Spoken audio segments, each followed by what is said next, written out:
Kant just has this kind of as if, well, it's as if we could understand moral laws. You're presupposing we could. Yes, if you could. If we could, but we can't, obviously, because everyone knows the only things that are real are material things. This is the given. The materialism is given all the way through.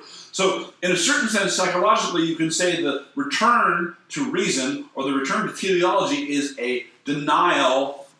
It's a return to the denial. In other words, what's presupposed and what's being fought against is materialism, which the human nature fights against. In Kant, he wouldn't be that psychologically sophisticated because he's subject to it, right? It's because he's a victim of his own rationality, right? And someone like Nietzsche would laugh at him and say, what a fool, don't you know there's nothing? Right? And then he'll revel in nothing and laugh like a madman. That's Nietzsche, okay?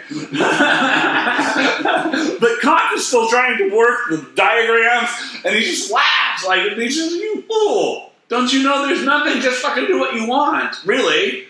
But Kant's like, no, but I've got to organize. Please, organize. Ha, ha, ha, ha, organize. That's the conversation between Nietzsche and Kant. Well, I love it because Kant's trying to salvage a moral life because he knows he has a spiritual nature, but he can't make sense of it apart from only his reason. Right, because his reason's only because the reason can only be shed on material objects, according to the presuppositions. Right. Okay. So that's okay. So now you're in Hegel. Now I'm in Hegel. So what Hegel wants to do is he wants to talk about the unfolding of the great and absolute reality, which is God, sort of, onto the material plane. So he has this. Like a Platonic sort of thing? It is kind of, it mirrors Platonism in some ways, as they all do. They have to, whether they know it about or not. That's part of the problem with all these philosophers. I don't think they look enough Plato or Aristotle, but that's a very classical critique. So we'll go back to that. That's all I know to ask you, because it makes sense, because of the forms and the... Sure, yeah, the three phases, in some ways, is they're analogous to the three parts of the soul. In some ways, they're analogous to the three transcendentals. Okay. The transcendentals, by the way, are the three greatest objects or realities in a Platonic sense, which is truth or reality, same thing. Truth, goodness, and beauty. So whatever is good is also beautiful and true. Whatever is true is also good and beautiful. Whatever is beautiful is also true and good. So back to Hegel, he's unfolding. You said unfolding of the real world. Unfolding of the real world. So there's onto the material plane. Yeah, that's right. So the real world, in some senses, there's the absolute, there's the abstract, and then there's the concrete. Kind of at the lowest level is the concrete. Above that, write that down, please. So you said, go ahead. Absolute. There's the absolute. There's the abstract, and then there's the concrete. Can you explain those three things, please? Sure. The abstract would be something like a Platonic form, okay? Triangleness. Not any actual triangle, but the concept of triangles, okay? The concrete would be an actual triangle drawn in the sand, or you used in architecture or something like this. The absolute beyond those two things would be the essence of reality in God, if you will, of both the idea of a triangle and the concreteness of a triangle, which for Hegel is not the full reality. The full reality is still to come because it's kind of unfolding in history. So it's very Christian and eschatological in the sense of we believe in the new heaven and the new earth, right? So the new heaven and the new earth at the eschaton, at the end of time, will be realized. So all dualisms will be reconciled. Everyone will come to God, or I'm not getting into hell, but if there is a permanent hell, then they will be permanently separated. So the absolute is kind of like the fullest understanding? Yes, the fullest of anything that exists. Of all reality, okay, including God or God himself. It's very hard to understand in Hegel whether God is separate from the universe or not. That's part of the problem. Okay, as in a lot of things. You could even say that of Aristotle, even though Aristotle is very proto-Christian in the sense that his understanding of God, of the major philosophers, is the one most like the God of the Bible, although it still doesn't quite get there. So, okay. Thank you. So yes, he's kind of a mirror image. He's kind of a adulterated or watered down version of Aristotle in this sense, or Plato. In talking about the three moments. So, you have this Hegelian, and one of the big things in Hegel is there's thesis, antithesis, synthesis, and that corresponds to the concrete, the abstract, and the absolute. So an example of thesis, antithesis, synthesis is man, woman, marriage. Hang on. So you just named 3 more categories. What's the significance of thesis, and antithesis, and synthesis? They're parallel to the 3 movements: concrete, abstract, and everything's a triangle with Hegel, and absolute. So if you have absolute as the higher reality, that's synthesis. If you have the most base, crude reality, that's concrete. You have the abstracted reality, which is halfway towards absolutism, but is material, that's antithesis. Yes, thank you. Okay. It's the same triangle. What's the example? Man, woman, marriage. So which one's which? Man is thesis, woman is antithesis, marriage is synthesis. Woman. I'm writing all this. Yeah. This is great. And this is actually Feuerbach more than Hegel. Marriage? Yeah. So this is like Feuerbach taking on... Taking on Hegel, Yeah. basically. Hegel's kind of a mess. He's a giant mess. He's not very systematic. I mean, he thinks he's That's systematic. why I don't like him that much. Yeah. Because He he's thinks... not clear. No, he's not clear at all. Okay. He thinks he's this great synthesizer, but he's kind of all over the place. So Feuerbach is one of his great students who's able to synthesize his thought. Okay, now we come in Feuerbach. We're finally to Feuerbach, which is where we start, okay? I'm sorry, you need all this background to understand where I they're do, coming. because the guy's talking about all this. I don't know all this about Hegel, so... So is Feuerbach kind of like I'm using like a classical, I guess, example. Is he kind of like Plato's Socrates? Yes, that's right. Yes. But he's not the only one. The other big one, and they talk about him, is Marx. Okay, Feuerbach and Marx, but Marx and Feuerbach's probably proto-Marx, though, so that it's hard to understand this. But Feuerbach is the father of both Marx and Nietzsche. So as you can see, this is starting to tie into the text now. So I'm finally into the text. What we're talking That's about. okay. We needed all this. Okay. So all right. So Marx, I'm writing all this down. Sure.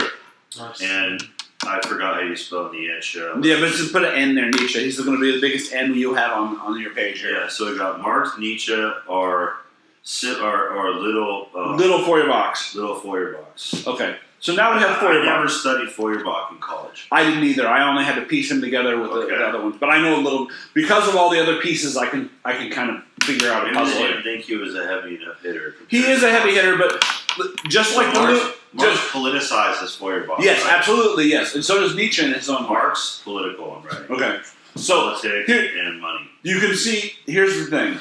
Okay, and Nietzsche, what was he? All right, so in a certain sense, Nietzsche.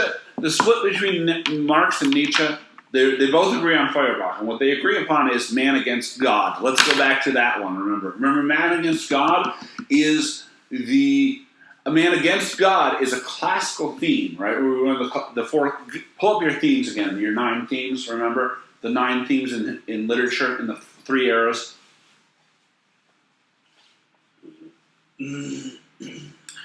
So man against God is a literary theme, but it's the opposite of the pre-modern or classical project, right? Because the idea for the civilization, right, be it ancient or modern, ancient or medieval, right, ancient, medieval, and Renaissance, which is all the pre-modern stuff or classical stuff, is that you have to find out how to be friends with God, right? There's no sense in fighting God; you'll lose. Right, that's what the society came to a conclusion with, right?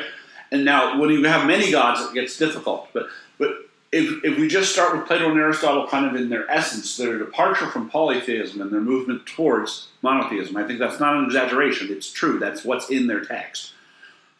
When you have that, let's say you have an ancient Roman who isn't Christian, but is Platonized, okay? Everyone in the ancient world is Platonized because Plato's the biggest intellect around. He controls the entire Greco-Roman world and beyond.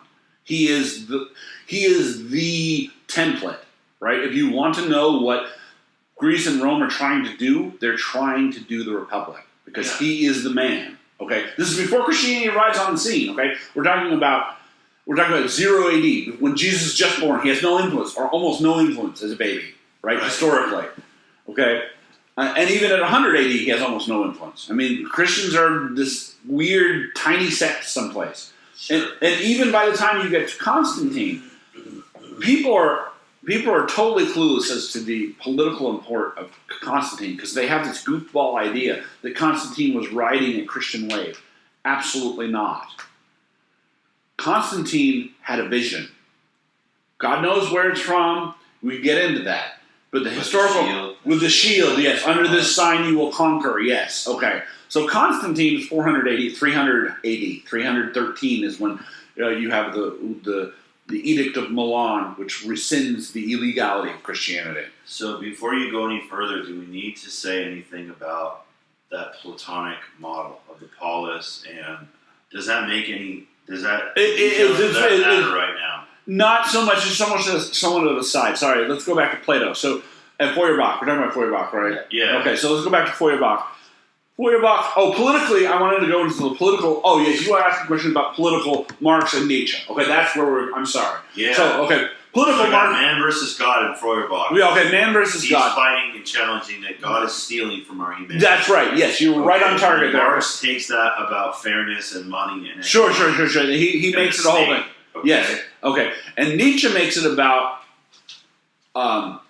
courage, and he made it about virtue. So for Marx, everything is about being rich. Okay. Marx basically. Now I'm going to go back to Plato here again. I have to. I think in a certain sense. So let me go back to Plato and politics for a minute. Okay. So for Plato, there are 5 regimes: aristocracy, timocracy, oligarchy, democracy, tyranny. Okay, so when you correspond the regimes to the parts of the soul, Go again, Plato. Say right? those again. I'm writing it down. Yeah, sure. Plato. The parts of the soul are the intellect, the will, and the appetites. Okay, and tyranny might even be below the appetites. It might be demonic, even for Plato. But it's just kind of a chaos of a certain kind. Okay. So really, you have this border case here of oligarchy, but really there are three basic types of government, and they correspond to the 3 parts of the soul. If you govern with the intellect, you will have an aristocracy that is ruled literally by the best. Hold on, aristocracy. Okay, also known as meritocracy, ruled by the competent, the able, the capable, the knowledgeable. What's another word for aristocracy? Meritocracy. By merit, by worth, value, and merit. You merit this, you demerit that, right? Ruled by intellectuals? Yeah, no, not intellectuals, by reason, by knowledge, by truth. Okay. All right, timocracy is ruled by the honor seekers. TIM? TIM, timocracy. Ruled by the military, basically, or the military type, the athletic type, the willing type, the conquering type. I never got this far into Plato. Cool. I'm ruled by yes. military, Right. militia. Yeah, the military type, the police type, the athletic type. You know the type I'm talking about. Spartans. Yeah, the Spartans. Yes, the Spartans. That's right. There's the Athenians, the Spartans, and the Corinthians on the bottom, And right? those guys are the might equals right guys? Yes, that's right. Well, would Alexander the Great be like one of those considered or no? Yes, on the border. He should know better because Aristotle was his teacher, but he wasn't really that smart. He was strong, but he wasn't that smart. That's the problem. Right, jocks. Yes, the jocks. Ruled by the jocks. You got it. Okay. Now, at the bottom, you have democracy. But between those two, you have oligarchy, and that's basically plutocracy, which is pretty much what we have now. Hold on. So oligarchy. This This is so amazing. All right, cool. Well, Plato is just crazy. This is all Plato. This is Oligarchy. Go ahead. ruled by the collection of elites, which is basically money. People who have money. Anyone who has money has power. Money and power. Yes. Money equals power. Power and money are not exactly the same thing, but in oligarchy it is. Because money is the highest value, therefore money is power, power is money. Top dogs. All right. All right. After And oligarchy, there's democracy. Right. And democracy is just ruled by demos, the people in general, the people. We the people, democracy. So the problem from Plato's perspective is that people are controlled by their appetites, right? So that's the three parts of the soul: the intellect, the will, and the appetites. The distinction between the appetitive man and the spirited man, that's changed the vocabulary, but that's the willful man, same thing, because it's a different category. Will is spirit? Yeah, will is spirit. Spirited. Yeah, spirited. When you say that you have a The problem spirited in out. philosophy is they interchange these terms a lot, and you have to. Well, and theology. Spirit means something different in theology, too, so that's the problem. Okay, it's very problematic, but I'm sorry, that in a purely philosophical key, spirit and will are the same thing. It's just a matter of vocabulary. Yeah, because in the East or the Hebrews wouldn't understand it that way. No, that's all different. That's very different from the Jewish and Hebrew understanding and the Christian understanding. This is pure Plato. Forget about those other guys. This is Plato, Plato. Yeah. Okay, there's crossover with Saint Paul, and there's crossover with the Holy Spirit. Yeah. And it gets very confusing. Don't get into that. This is Plato. He doesn't know anything about Christians. He doesn't know anything about Jews. He's just doing his own thing. That's what you have to do in philosophy. You have to separate everything you currently know from what was going on. And with the system, right. Okay. All right. All right. So aristocracy, democracy, oligarchy, democracy. So oligarchy is just a blended move. It's between democracy and democracy. Okay, timocracy and democracy. So basically, there are three: aristocracy, timocracy, democracy. Okay. And that corresponds to the intellect, the will, and the appetites. Also known as the intellect is also known as the mind, the spirit, and the passions. That's really the same thing in a Latin versus Greek register. Sure. So intellect, mind, will, spirit. Right. Appetite, passion. Actually, I'm sorry, it's the other way around. I apologize. Appetites go with the Greek. So it's appetite, spirit, mind in the Greek category. In the Latin category is the passions, the will, and the intellect. Yes. Okay. Sorry, it's just a matter of whether you translate it in the Greek fathers, because the fathers do all this. So when they're reflecting on Plato, they do all this. The Greek fathers translated it. This is all English terms. I don't have all the Latin terms and Greek terms. But when you translate it in the Greek fathers, when they're doing Greek and that's translated in English, it goes appetites, spirit, and mind, or reason at the top, okay? In the Latin fathers, they do passions, which is the same thing as the appetites, the will, which is the same thing as the spirit, and the intellect, which is the same thing as reason or mind in the Greek. Sure. Okay? Okay. All right. I use all those interchangeably because I know all those things, but I want to give you that diagram so that you... I got it. Okay. Yeah. So what's going on here, back to the political world, okay? What happens back to the political world in Marx and Nietzsche? Marx takes a left Hegelian move, and Nietzsche takes a right Hegelian move, okay? They're both Hegelians through Feuerbach, right? And Feuerbach's a thoroughgoing Hegelian. And Hegel, being Hegel, is both left and right Hegelian, which is hilarious. But that's all in the text too. I'm just echoing de Lubac here, and I agree with his analysis. So Marx takes this idea of casting God out of the heavens and replacing him with man, right? God was never in the heavens. That's just a delusional imagination. You see that all the way through this chapter, right? If you're an atheist, your analysis of the world, there never was a God. They're just stupid Christians imagining their gods, right? Okay, I'm sure you heard this from atheists all over the place. That's Feuerbach. That's Feuerbach. And Feuerbach says what's more is when we think about God, we're stealing from ourselves. We're taking the greatness of man, projecting it into the heavens, and then saying we can't have it because God is more powerful than us. But we're just fighting with ourselves. Right? You see how that's man versus self, right? Back to our literary theories here again, right? And man versus self is what? I think it's modern, right? Let me go look at that diagram again.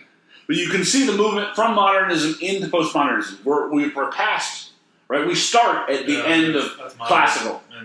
Man versus self, right?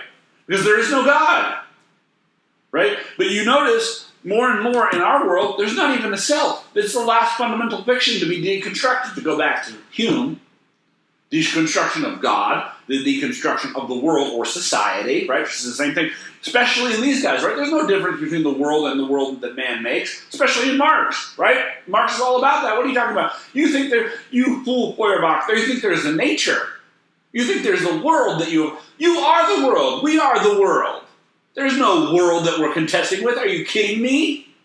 Right? That's classical bullshit. We're in a modern world now. We're in a modern, moving into a postmodern world.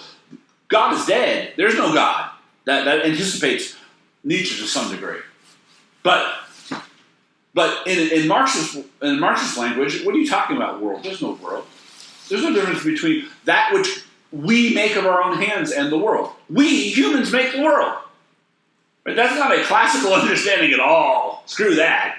No medieval, Renaissance, or pre-medieval, that is ancient person would think that we make the world. Maybe the gods make the world. Maybe God makes the world. So maybe we contest with the world. No cosmology. In a certain sense, or self-made cosmology, again, the world is subordinate to the self, right? Because the self is still sort of around in Marx, right? We've deconstructed God. We're in the process of deconstructing the world. What's the tool we use to deconstruct the world? The self. Okay. Right? Yeah. Okay. So now, back to Marx and Nietzsche, left and right Hegelianism. And you have an easy key. Communism, fascism. That's what they are. I'm sorry. Nietzsche gives birth to fascism. I know the fascists, I know the Nietzscheans want to object to this, but it's bullshit. It's all Nietzsche. Okay? He's German too, right? Yes. And Marx gives rise to communism. No one can disconnect that one. They can try all they want, but that's the truth. Okay? So that's left and right there. Left and right Hegelianism. That's crazy, man. Okay, that's the political tie-in. Okay? So there you go. Communism, socialism, economics. Yes. That's Marx. Yes. That's left. Yes. Hegelian. Right. And the difference between Marx and Nietzsche is slight. It's just the individual and the group. Right? Communism is all about the group, although the individuals pop up again. Nietzsche is all about the individual. But even in the individual fascism, you have to have a group in order to spread your fascism on everyone else. A group of one. You get it's idiotic, but yeah. Nietzsche is fascism? Yes. Not communism. No, fascism, Nazism if you want, even. So he would love Hitler. Oh yeah, Hitler loved him, that's the point. So Nietzsche is fascism. So Mein Kampf is basically like it's almost like his attempt to be like Nietzsche. Oh yeah, sure. Absolutely. Nietzsche's idea of the overman or the superman is all that, people want to absolve the Nietzsche of his Nazi descendants. But there's no absolution. It's all right there. The Nietzschean world is a horrible world of man versus man. It's very Hobbesian. Go back to Hobbes here. Man, homo ecce homo lupus, man is wolf to man, which is, the Hobbesian idea. Chaos. No order. Anarchy. This is tyranny right at the bottom. There are two kinds of tyranny in Plato. The man is nasty, brutal, and short. That's right. That's Hobbes again. Yeah. Right. Absolutely. Dude, my English teacher totally fed me all this bullshit, and it affected my life really bad. Oh yeah, they fuck you up. They give you all the idiots and BS. Yeah, they love all this my shit. My high school English teacher, who I was like my idol, was a Nietzscheist, Hobbes. So that's Then I took all of my truth from because I didn't know it. Yeah. Well, of course. I mean, and he thought he was doing his duty. God bless him. He thought this was the truth or whatever. Yeah. I mean, we get into funny stuff with truth and Nietzsche, but the point is, the point here is, you have here at the bottom tyranny. There are two types of tyranny: tyranny of the one and tyranny of the many. And tyranny of the one is Stalin. Tyranny of the many is Iraq. Right? Stalin is, yes, you have one bastard who organizes a lot of other bastards to kill everyone. But at least it's organized tyranny, right? The problem with Iraq is everyone's fighting everyone all the time, and there's no order at all. All you have to do is you're shooting each other in the streets, which is arguably worse, right? That's anarchy, right? I mean, that's just pure anarchy in that sense. And those are both tyrannical. Anarchy is tyrannical because there's no order at all. Of course, that's tyrannical. That's unjust rule. There is no rule. No rule is unjust, right? And then there's tyranny of one asshole ruling all the other assholes, which is slightly better, but not much. So we have Marx, no world, no God, only man. The state is God's work, therefore, the new Right. God, which Right. is man.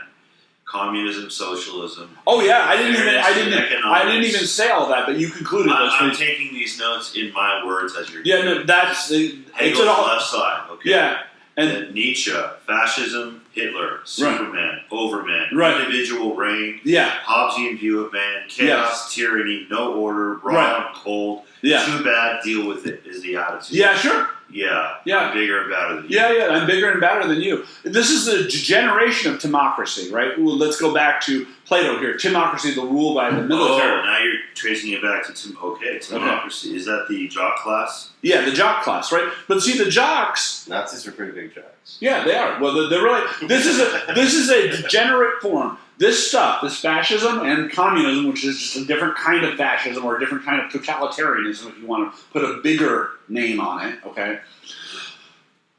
It's an aberration of timocracy, okay? And timocracy is ruled by the military, ruled by the jocks, ruled by the athletes. But the athletes in an ordered society follow the lead of the knowers, the intellect. Well, they should. Well, they do in an ordered society. That's why I say in an ordered Sure. society. But in Plato's Polus, you have the philosopher kings, Right, which are the reigning smart Right. aristocrats right, that should only be the ones in government. right, Only the smart people should Right, govern sure. anything. right. And then there are those who are made to be beasts or workers. You Yeah. know?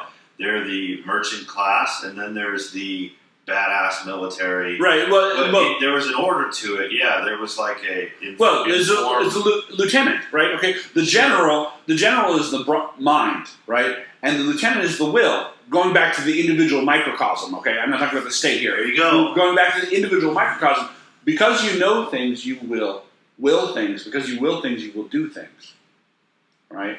It gets complicated because it actually works both ways, which is part of the reason it leads to confusion. Honest reason, not garbage, sinful reason. It's the honest reason. There's an honest confusion that can occur. But let's leave confusions out of here for a minute. No love and serve, right? So you have no love and serve in the theological key, right? But it's all Platonic. No love and serve. You love with the heart, right? With the will, with the spirit. You love with the spirit, right? Do use philosophical categories for spirit here. Okay, I'm not talking about the immaterial nature of man, which is a different sense of spirit, a theological sense. Okay, now going back to the three parts of the soul, three parts of the polis, right? The timocracy is the middle, right? It's the older brother, right? You have the parents, which are the intellect. The older brother tells the younger siblings, do the shit the parents tell you to do.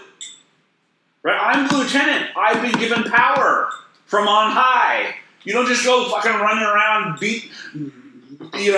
trashing the house. So the parents is the intellect. aristocracy? Yes. And the older brother or older brothers and sisters are the middlemen. They're middle management, right? For the rabble, which are the little ones. And that is the timocracy. Right. A household is not a democracy. You notice that. Did you notice that? Yeah. Oh, let's all vote on it. I have 10 kids. Let's all eat ice cream all the time. Yay! No. Yeah, that's reason to what we want to make in the law. Like, hey, Dad, can we all be Kantian? Can you just use your reason? I'll suppose you don't exist, and we'll figure it out without you. Yes. So parents, older brother, and then what's the last one for the younger siblings, whatever they are, brothers and sisters. I'm using brother because I'm the brother. This is very, very autobiographical, but sister works as well or better. What's the younger siblings? Democracy? Yeah, democracy. The people, the general populace. Right. This is cool. So now back to Hegel and Marx. That's crazy. Back to Marx and Nietzsche. Yeah. These are the little patricidal children overthrowing the parents. That's what it is. Holy crap! I just thought about that. No, that's amazing that you just said that because now I'm seeing that. Yeah. So that's yeah. Dad does not exist. Mom can be overcome. Screw older brother. That's what it is. Thank you very much. Nietzsche, right? Yeah, revolution. Revolution on an individual level, a revolution on a corporate level. That's the only difference. Revolution.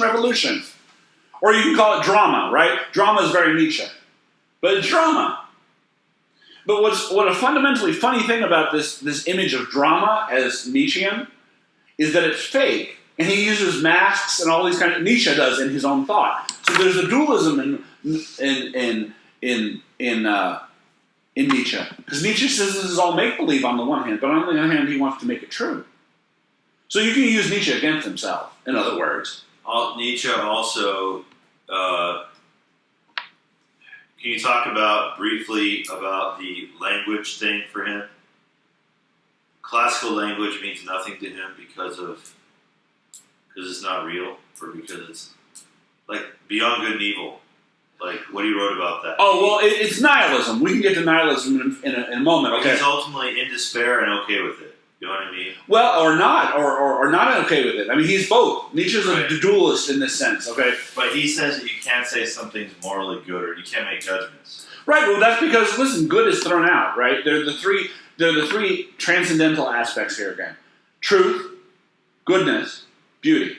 That's all nonsense to Nietzsche. That's Sort of. Language, not Sort of. The only thing that's left is beauty. Okay, for him, he kind of believes in beauty and ugliness. But remember, just like the top two categories, remember, see, they correspond to the three aims of the parts of the soul. The intellect aims at truth, the will aims at goodness, and the appetites aim at beauty. Right? So what do you want with your head? You want the truth, or the real, same thing. What do you want with your heart? You want goodness. And what do you want with your belly and your loins? You want goodness. I mean, you want beauty, right? Translated into the arts, right? What are the arts? There's something that's delicious, that's for your belly. Something that is beautiful for your eyes and your penis, right? That's the I want the beautiful woman and put my penis in the vagina stuff, right? That's what that's all about. And the other way around for women. I want my vagina to have penises in it. That's what I want, right? Right? I mean, that's Please put your penis in my vagina. that's what women say when the flag and the go, that's what they say, right? This is not rape culture. This is real, right? Women. I hate to break it to the feminists. Women like having men's penises in their vaginas. That's how we get children. I hate to break that to everyone. I mean, I know it's a very radical thesis, but everyone who has ever had sex with a woman and everyone who's a woman who had sex with a man, that they were down, right? I mean, that's what basically. I'm not saying rape doesn't happen. I'm not saying rape doesn't happen. We're all but a result of our parents. That's right. That's right. And so you can't ignore that. No, it exists because it's good. Yeah, that's right. That's absolutely right. So let's go back to beauty here, right? Music, right? Beautiful, melodious, right? That's the beauty. Beauty. The appetites want these things. You have this desire. You have these passions, Well, right? it also led to the transcendent, like true art, true beauty, all that. Procreative. Everything has to lead to the higher good. Well, of course, because it's procreative. That's why we have the sexual morality we have. That's why a lot of modern music is no longer like it's tearing down a person instead of leading into transcendent experience. Well, because it's all garbage. Same thing with modern art. Yeah, it's all garbage. Okay, I'm sorry. Basically, which is perversion now. Right? Yeah, sure. It's not beauty. No. In the goodness of the act. No, absolutely not. It's just random body parts calling it art. Yeah, that's right. Bullshit. That's right. That's right. Well, it's a consummation that results in nothing, right? What's contraception? Right. Yeah, but that's right. It's it's not conception. It's contraception. That's right. It's anti-life. Yeah, that's right. That's right. That's so exactly. These themes are nothing new. It's always the same shit repeating itself. It's cool to hear the sources, though. These are like the sources. Where Well, that's why I say it's important. You got to see them in the modern thinkers. You can't. I mean, if you have to talk to someone very philosophically literate if you want to go back to Democritus and Bacon in the Middle Ages and those guys and talk about this stuff. You've got to hit these guys. And these guys are over the heads of most atheists. They don't know much. Just like most Christians don't know much. I'm sorry to tell you, they don't know much. They don't know their Bible. They don't know their catechism. They don't know Jesus. They don't know church history. They don't know the sacraments. They don't know anything. I'm sorry to tell you, they don't know anything. It's truth. Okay? Likewise, all these atheist disciples, they don't know any of this shit. They couldn't do any of this. I could run circles around them 800 times, generally speaking. They wouldn't be able to answer you. No, they don't know what the fuck they're doing. They don't even know that it comes from anywhere, right? That's the depth of their ignorance. We're in a vacuum. Yeah, that's right. And that's a very postmodern condition. Absolutely. That's the essence of postmodernism, right? Because it's man versus reality, right? Man versus technology, man versus author. We haven't even connected to the world yet. The entire postmodern product is not connected to the world by default. Because there is no world to connect to. You're blowing my mind, man. Holy crap. You're so anointed, bro. Anyway, so I hope that gives you left and right aliens, and I know I said I was going chapter 1? Is that This is chapter 1. Is that as far as he got? Yeah. I got 3/4 through when he was. No, I'm all the way through. Would you say that, like... No, I got 3/4 Okay. through. And what I read was just the idea of that man replaces God, and God is an excuse for man not to be who. Absolutely, that's all true. That's Yeah, all true. yeah. Okay, I would actually go in. That's Feuerbach. Yes. So let's talk about that in the text, actually. Okay, You know what I well, mean? go ahead and pull it out, and we'll talk about it. Yeah. Oh man, this has probably gone way over. We only have one book we're sharing. So. Oh crap! Do you need to be somewhere? I do need to be sure. I got totally. I didn't know that. I didn't know that either. I have all day until 5, so I'm Uh, fine.